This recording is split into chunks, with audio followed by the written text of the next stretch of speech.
On the internet, no one really knows that much about you.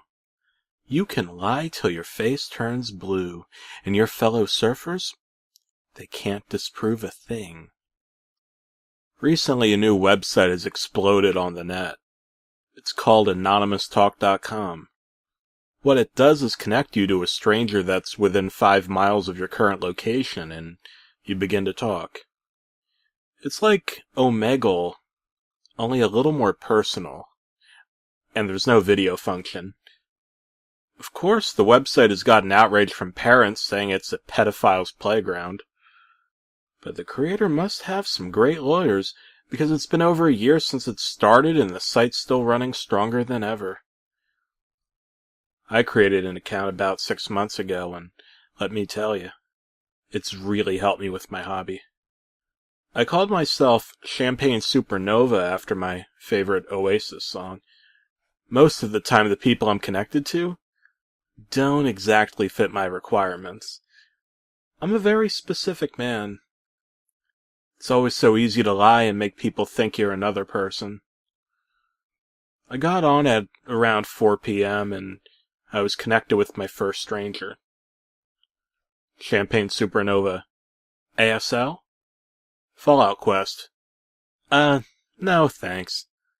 Champagne Supernova. Come on, I'll tell you mine if you tell me yours. Fallout Quest. Fine.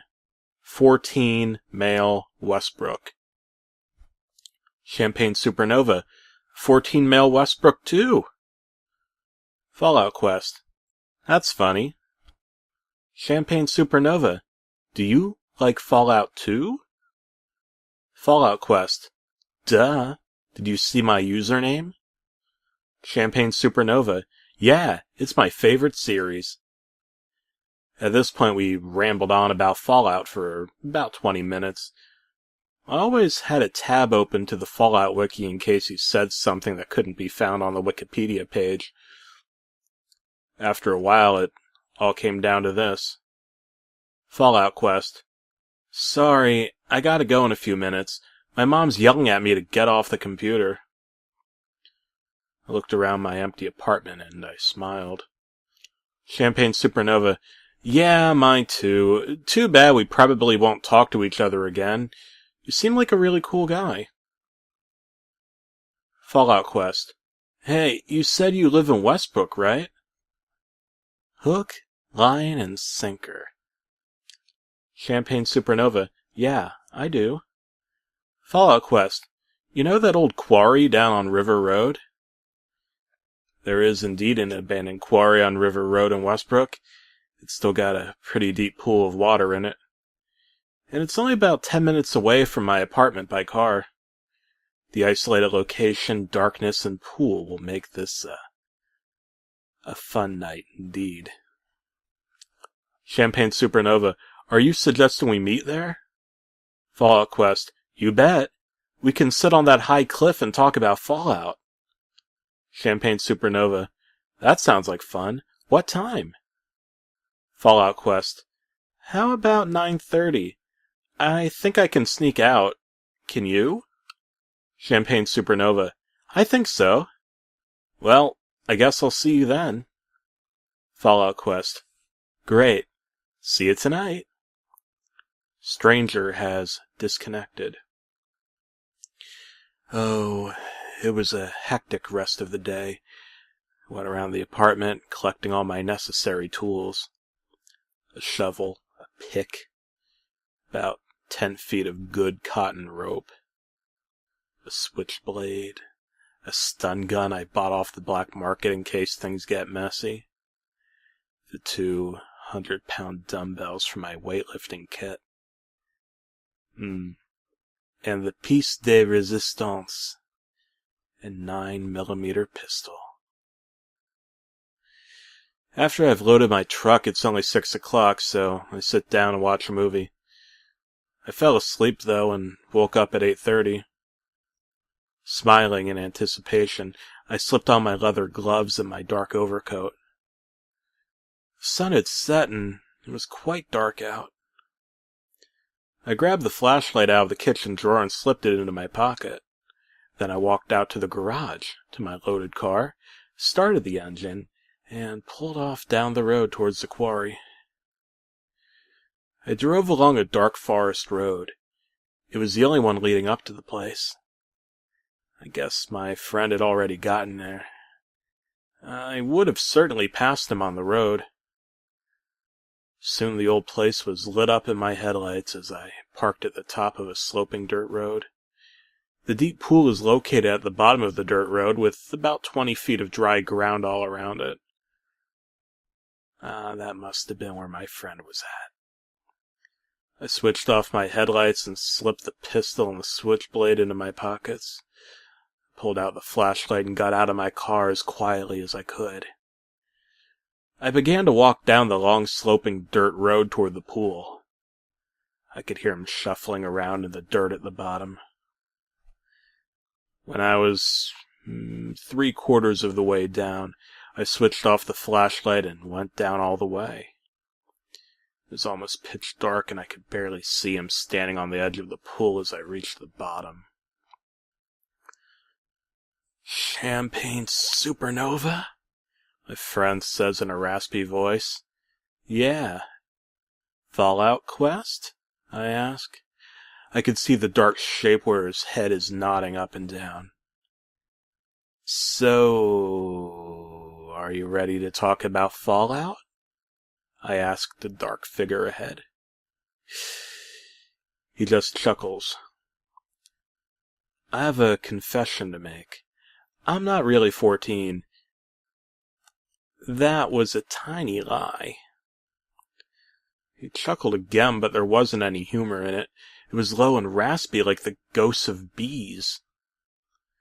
I reached slowly into my pocket and switched on the flashlight and pointed it at my friend, getting my first good look at him. Oh, he wasn't lying. He really wasn't 14. He looked more 55 or 60. He was a huge fat guy wearing a filthy blue jacket and dirty work boots. He was wearing Coke bottle glasses and had a white beard. He was really sweaty and he wheezed a lot when he breathed. I felt the tiniest prickle of fear when I pointed the light down to his hand and saw that he was holding a cattle prod. "Now, you little fucker, let's get this going," he wheezed in a slimy voice.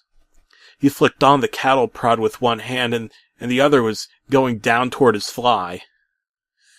"Not so fast," I said in the sternest voice I could muster. It must have worked because he paused. I'm not really 14 either. I see the slightest glimmer of fear approach on his piggish face. I reached in my pocket, pulling out the pistol, and his eyes widened. I pointed it at him and asked him one simple question. "How many?" He dropped the cattle prod and put his hands up. I think my last count was 11, he said in a panicky voice. "Come on, man, don't shoot. Listen, we can work something out, huh? I can get you whoever you want. Teens, kids, college girls. What do you say?" I smiled grimly. "No thanks, but listen, consider this a mercy killing." Before he could scream, I plugged him twice in the chest. He went down like a sack of potatoes. I put one more shot in his head for good measure. This is the part I always dread. Getting rid of the body. No one really comes to the quarry anymore, but you can never be too careful. On my way up the road, I noticed a white van parked near the edge of the quarry. This must be my now deceased friend's. I pulled open the back door to a horrific sight. The walls were lined with restraints and manacles. The green carpet covering the floor of the van was grimy and streaked with stains I'd rather not identify. In the middle of the floor was a soiled, ripped mattress that looked very used. cage wall had been set up between the rear seat and a wooden board that kept the creep's latest plaything from attacking him while he drove. The windows were tinted, preventing anyone from seeing in. I took pride in the fact that this van wouldn't be used anymore. I walked back to my car and got the dumbbells and rope. I dragged them down to the pool where my friend lay dead as ever. I tied the dumbbells to his feet with as tight knots as I could get. Before I could push him in, I fished his van keys out of his pocket.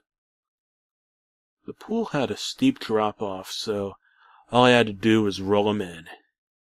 He sank like a stone into the murky, gritty water, till it looked like he was never there at all. I kicked dust over the bloodstains just in case, and then walked back up to the van. I started it, and drove as deeply into the woods as I could manage.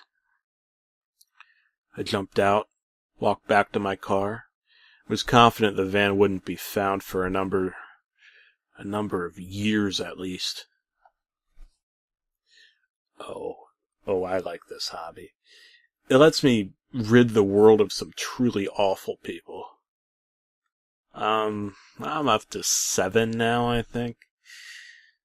But in the rare case that the kid is telling the truth, that he really is just a scared kid wanting a friend, I just leave without ever meeting them. But as for my friend, another day, another trophy.